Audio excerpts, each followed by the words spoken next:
অসম চৰকাৰে বহু বছৰৰ পৰাই নিযুক্তি প্ৰক্ৰিয়াটো আৰম্ভ কৰিছে আৰু দিও আছে, কিন্তু আমি নিজে কেতিয়াবা অনুভৱ কৰোঁ যে যেন স্বচ্ছ নাছিল বহু পৰিমাণে। কিন্তু এইবেলি আমাৰ সন্মানীয় আমাৰ মুখ্যমন্ত্ৰী ডক্টৰ হিমন্ত বিশ্ব শৰ্মা ডাঙৰীয়াই যি নেকি এখন স্বচ্ছ অসম আৰু স্বচ্ছ ভাৰত গঢ়িবৰ বাবে প্ৰধানমন্ত্ৰী নৰেন্দ্ৰ মোদী ডাঙৰীয়াৰ অনুপ্ৰেৰণাৰে যিখিনি কাম কৰি দেখুৱাই আছে।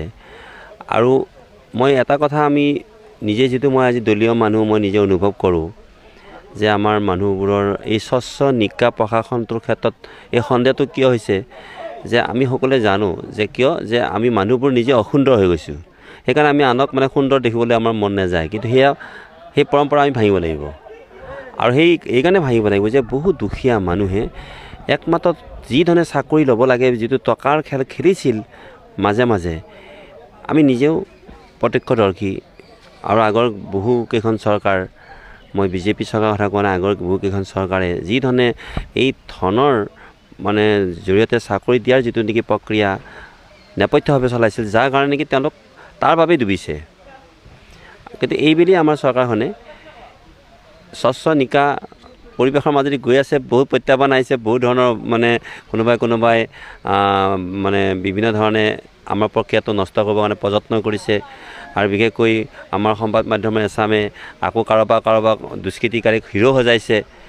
এইবিলাক কিন্তু আমি দেখি শুনি এনেকৈ ভাৱ হয় যে ভাল কাম কৰিবলৈ আহিলে অলপ কষ্ট হয়, মই জানো, কিন্তু ইমান পৰ্যায়লৈ যাব নালাগে। কাৰণ দুখীয়া মানুহৰ ল'ৰা ছোৱালী বুলি মই নকওঁ, ধনী মানুহৰ ল'ৰা ছোৱালীয়েও আমাৰ এই নিকা নিযুক্তিত তেওঁলোকে সুন্দৰভাৱে অংশগ্ৰহণ কৰিব পাৰিব। হয়, মাছতে 30 বছৰ কিয় তেখেতে যিখিনি কাম কৰি আছে আৰম্ভণিৰ পৰা মানুহে পাহৰিয়ে গ'ল নহয়। এইকেইদিনতে ডেৰ বছৰে হৈছে, কিমান কাম কৰিছে প্ৰতিটো দিনতে প্ৰতিটো মুহূৰ্ততে। ড্ৰাগছৰ দৰে এটা মানে বিশাল যিটো নেকি আমাৰ মানে সমাজখন ধ্বংসকাৰী যিটো প্ৰক্ৰিয়া, সেই প্ৰক্ৰিয়াটোৰ ক্ষেত্ৰত আজি আমাৰ ল'ৰা ছোৱালী কিমান ড্ৰাগছত আসক্ত হৈ পেলাই কেনেধৰণে সৰ্বনাশ মাতিছে, এই ক্ষেত্ৰতো তেখেতক ধন্যবাদ দিব লাগিব। প্ৰশাসনক ৰাইজৰ মাজলৈ মানে আনিছে, এইবিলাকত ধন্যবাদ দিব লাগিব।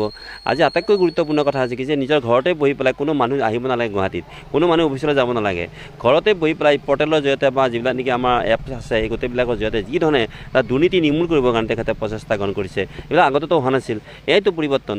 আৰু এই পৰিৱৰ্তনৰ কাৰণেতো আমি সকলোৱে সহায় সহযোগ কৰি আছোঁ। আৰু আপোনালোকৰ পৰা আমি বিচাৰিছোঁ যে দুৰ্নীতি ভ্ৰষ্টাচাৰী মানুহ এছামে এইবিলাক কথা কৈ থাকিব, এইকাৰণেই যে তেওঁলোকে সহ্যও হোৱা নাই। আৰু তেওঁলোকৰ এটা সমস্যা হৈছে কি, নিজে চোৰ কাৰণে আনকো চোৰ বুলি ভাবে, নিজে যি চোৰ হয় সি আনকো চোৰ বুলি ভাবে।